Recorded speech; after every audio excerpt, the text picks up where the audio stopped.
Apa judulnya, Bu? Hati yang terluka. Penyanyinya? Oh, berarti ibu-ibu sudah tua semua ini. Inilah, itu masih lebih baik, Bu, daripada lagu ibu-ibu sekarang. Punten. Mangga.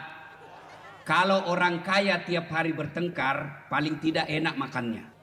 Tapi kalau sudahlah kita miskin, rumah ngontrak-ngontrak, sempit, suami bau keteknya, istri busuk mulutnya, bertengkar tiap hari. Apa yang kamu banggakan hidup di dunia?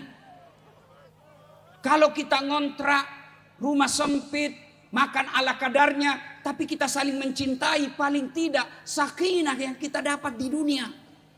Paling kita rumah tangga bahagia, sehingga lihat orang kaya kita bisa bilang, kamu kaya tapi kau tidak dapatkan kebahagiaan rumah tangga. Kami miskin tapi kami bahagia, saling menghormati. Tidak ada susahnya bagi Allah lunasi utang-utangmu. Tidak ada susahnya bagi Allah kasih anakmu pekerjaan. Allah cuma minta kau sholat deh. Saya kasih lagi contoh. Pak Gubernur punya ajudan. Tahu ajudan? Tahu ajudan? Bagaimana sabarnya Khadijah? Ibu tahu enggak itu Khadijah? Khadijah sebelum menikah dengan Rasul itu perempuan terkaya di Mekah. 2/3 barang-barang Mekah yang mewah pada saat itu miliknya Khadijah. Tapi ketika sakaratil maut, Khadijah memakai baju yang 83 kali tambal. Mudah-mudahan selesai acara ini menjadi itibar buat kita semua. Ya, Bapak Ibu saudara-saudara sekalian, boleh tidak sholat? 1, hilang ingatan. Apa artinya? Kalau gila, kenapa tidak sholat? Bu, Ibu, Pak, bahkan untuk memuji istri boleh bohong. Boleh bohong. Misalnya pulang kerja ketemu istri, Dek, kau makin cantik aja. Dan hebatnya bohong kepada istri, meskipun dia tahu bohong, dia tetap senang. Dan bapak-bapak juga yang miskin, ibu-ibu yang miskin, yang pegawai honor, yang masih terbatas gajinya, ndak usah pakai yang asli. Kenapa? Biar asli orang juga ndak percaya. Iya toh? Maka lebih baik pakai yang palsu, aslinya bawa ke masjid. Mana Ibu? Bu, sedekah. Ayo. Tidak ada orang bangkrut gara-gara sedekah. Tolong tunjukkan saya di Solo ini yang bangkrut gara-gara sedekah. Ada enggak? Enggak ada orang bangkrut gara-gara sedekah. Iya toh? Ibu-ibu dapat suami yang cerewet, kasar, ada pilihan? Ada. Pulangkan saja aku pada ibuku. Atau ada pilihan. Bapak-bapak, istri cerewet, suka ngomel, malas masak, habisin duit aja kerjanya. Ada pilihan? 2 pilihannya Pak, tambah atau ganti.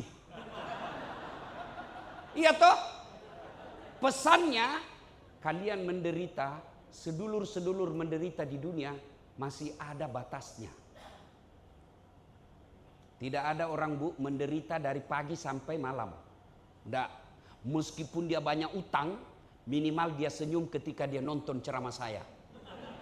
Kalau ada yang nonton ceramah saya tidak senyum, pasti kelainan jiwa.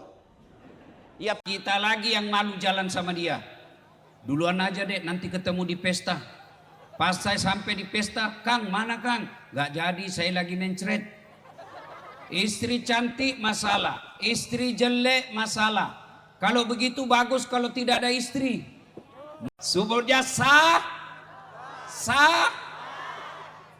berat Ustadz. Memang sabar berat. Kenapa? Innallaha ma'as sabirin. Allah bersama orang-orang yang sabar. Bersama Allah, bersama Kang Deddy aja kita sudah bangga. Onta terpeleset, Umar bin Khattab sebagai Amirul Mukminin tidak bisa tidur untuk tanggung jawabnya di akhirat. Ini bukan onta yang jatuh masyarakat. Saya jalan tadi dari Jakarta sebelum. Ada juga jelek jalan di sini. Kayak mau jatuh kancing baju saya. Begitu motor lepas, ucapkan Inna lillahi wa inna ilaihi rajiun. Coba amalkan. Dengan catatan jangan cepat ketika ngucapnya. Ngucapnya sambil usap dada. Inna lillahi wa inna ilaihi rajiun. Pasti berbekas. Kenapa zikir kita tidak berbekas di hati? Kita rajin zikir tapi kita suka ngomel. Kita rajin zikir tapi tukang gosip. Kita rajin zikir tapi pemalas. Kita rajin zikir tapi suka mengeluh. Kenapa? Zikir kita tidak berbekas. Kenapa tidak berbekas? Karena terlalu cepat cara mengucapnya. Saya biasa heran di masjid. Sama-sama subhanallah, sama-sama 33, sama-sama mulainya. Saya baru 11 dia sudah sampai.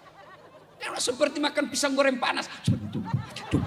Apa artinya itu? Jangan ketawa, saya serius ini. Coba ucapkan dengan lapang dada, usap dada. Sebagai pendakwah, kita mau dapat pahala, tapi kita tidak punya spesialis pendakwah.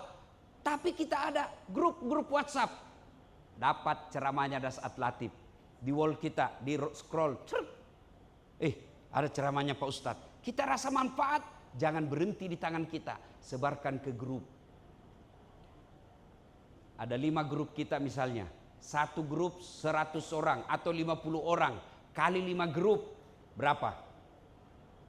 Berapa orang? Berapa orang? 500 orang. 500 orang itu tidak mungkin yang tidak ada nyangkut yang bisa amalkan. Selama orang itu mengamalkan asbab kita yang sebar, maka kita dapat pahala. Namanya ilmu yang bermanfaat. Inilah 3 yang akan menolong kita meskipun kita sudah pensiun, bahkan meskipun kita sudah di alam kubur. Nah, sekarang masjid. Sudah dibangun masjid. Cukup sampai di situ? Tidak. Mari kita makmurkan. Bagaimana cara memakmurkannya?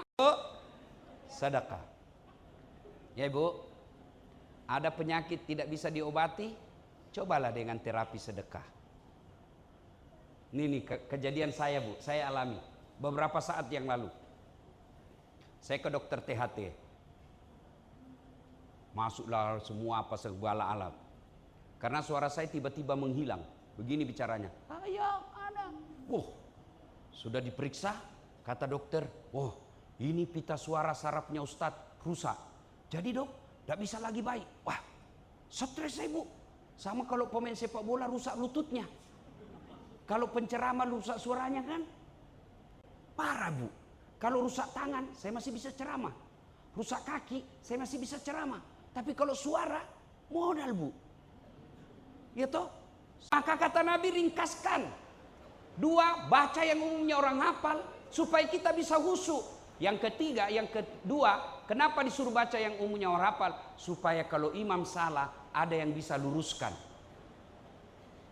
Coba kalau imam baca wadduha, salah, kita bisa bantu. Kenapa? Kita bisa hafal. Begitu imam membaca surah Al-Baqarah ayat 30 sampai 50. Begitu salah, hadapi dirimu sendiri. Sama suruh cari susah. Ini pernah kejadian Ibu. Pernah kejadian ini. Wallahu alam benar atau tidak. Imamnya anak muda pulang dari pondok pesantren. Kau jadi imam nak? Tes hafalannya. Al-Fatihah, wah nyaman didengar. Begitu baca surah pendek, wah surah Quran besar dia baca Pak. Waktu dia baca tiba-tiba ada cicak jatuh Bu. Cicak jatuh kena telinganya. Stres. Orang stres lupa sambungannya. Apa sambungannya ini?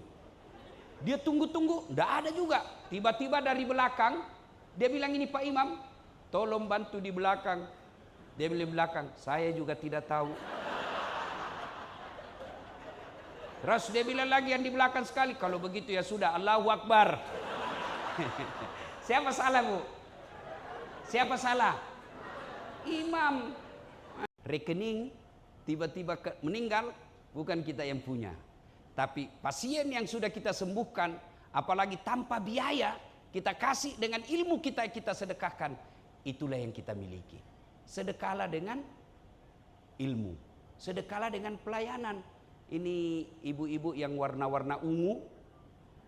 Saya tidak tahu kenapa disebut warna janda.